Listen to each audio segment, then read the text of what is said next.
திமுக கைப்பற்றியுள்ள மதுரை மாநகராட்சியில் மேயர் பதவிக்கான போட்டியில் 4 பெண் கவுன்சிலர்கள் முன்னிலையில் இருக்கிறார்கள். அவர்கள் யார் என்ற விவரங்களுடன் நமது செய்தியாளர் வெற்றி இணைகிறார்.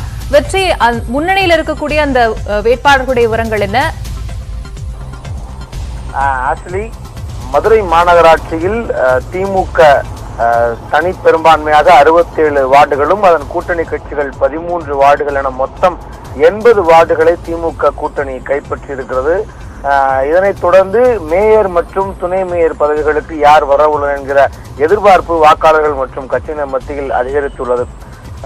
மதுரை மாநகராட்சி மேயர் பதவி பெண்களுக்கு ஒதுக்கப்பட்டுள்ளதால் திமுக முக்கிய புள்ளிகள் சிலரும் அவர்களுடைய மனைவி, மகள், மருமகள் உள்ளிட்டோரை போட்டியிட வைத்து வெற்றி பெற்றுள்ளார்கள்.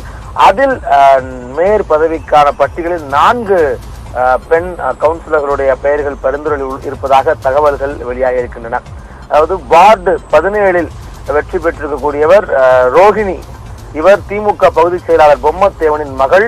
அது மட்டுமல்லாது அமைச்சர் தங்கம் தென்னரசுவின் நெருங்கிய உறவினருமான இந்த ரோஹிணி பொம்மத்தேவன் என்பதற்கு அந்த பட்டியல் இடம்பெற்றிருக்கிறார். அடுத்ததாக வார்டு 32 இவர் பெயர் வெற்றி பெற்றவர் விஜய மௌசுமி. இவர் முன்னாள் அமைச்சரும் திமுக வடக்கு மாவட்ட செயலாளருமான பொன் முத்துராமலிங்கத்தினுடைய மருமகள். இவரும் அந்த பட்டியலில் இருக்கிறார். அடுத்து வார்டு 5 அதில் வெற்றி பெற்றிருப்பவர் வாசுகி. இவர் அமைச்சர் மூர்த்தியின் தீவிர ஆதரவாளராக கருதப்படுகிறார்.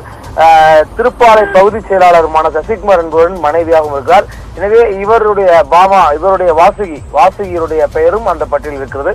அடுத்து வார்டு 60 இதில் வெற்றி பெற்றிருப்பவர் பாமா முருகன். இவர் நிதியமைச்சர் பழனிவேல் தியாகராஜனுடைய ஆதரவாளராக கருதப்படுகிறார். எனவே இவர்கள் 4 பேர் இந்த பட்டியலில் மேயர் பதவிக்கான மதுரை மாநகராட்சியினுடைய மேயர் பதவியை அலங்கரிக்க போகிற அந்த பதவியை பெறப்போகிறவர்கள் பட்டியலில் 4 பேருடைய பெயர்களானது இப்பொழுது பரிசீலனை இருப்பதாக தகவல்கள் கூறப்படுகிறது. மிக முக்கியமாக திமுக கைப்பற்றிய மதுரை மாநகராட்சியின் மேயர் யார் என்ற கேள்விக்கு சற்று நாட்களில் விடை கிடைத்துவிடும். நாம் பொறுத்திருந்து பார்க்கலாம். அதற்கான வாய்ப்புகள் யாருக்கு அதிகப்படியாக இருக்கிறது என்ற விவரங்களை பகிர்ந்து கொண்டீர்கள். வெற்றி, மேலதிக தகவலுக்கு மீண்டும் இணையலாம்.